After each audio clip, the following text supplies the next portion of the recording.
కూడా రాలేదు. ఇదిగో మానబాబుడు కాబట్టి వచ్చినాడు. నిజంగా ఇంతవరకు ఏ మానబాబుడు కూడా ఒక్కడు కూడా ఇప్పుడు నా ఏ ప్రభుత్వంలో నేను మాట్లాడమన్నా నాడతాను, నాకేం భయం లేదు. అంతే గ్యారంటీ ఇచ్చినాను. ఇప్పుడు చేస్తాడంటారమ్మా? చేస్తారు, ఇతను చేస్తారు, నాకు నమ్మకం ఉన్నది. చేస్తారు, ఇతను చేస్తారని నాకు నమ్మకం ఉన్నది. ముఖ్యమంత్రికి నమ్మకం ఉన్నది. అరకుకెళ్ళి ప్రతి కుగ్రామం తిరగాలి. అక్కడ నేను మరి కష్టాలు చూడాలి. నాకు ఇంత అపూర్వమైన మ్యాండేట్ ఇచ్చారు ప్రజలు. పిఠాపురం ప్రజలకు నేను ఎందుకు ఇంత రుణపడి, నిజంగా చెప్పాలంటే నాకు ముఖ్యమంత్రి స్థానం మీద కానీ ఉప ముఖ్యమంత్రి మీద స్థానం కానీ నాకు నిజంగా నేను ఏమనుకోలే. కష్టాలు ఉన్నప్పుడు పనిచేసే వ్యక్తిగా ఉంటే చాలా నేను అలాంటి అవ్వాలి అనుకున్నాను.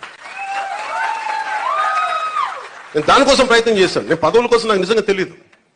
కానీ ఈ రోజున నాకు ఈ స్థానంలో కూర్చోబెట్టారు. ఈ స్థానానికి మీరు వేసిన ప్రతి ఒక్క ఓటర్కి, ప్రతి ఒక్కరికి కూడా మీ ఓటుకి సరైన వ్యక్తులకేసాం, సరైన కూటమికేసామని మీరు గర్వ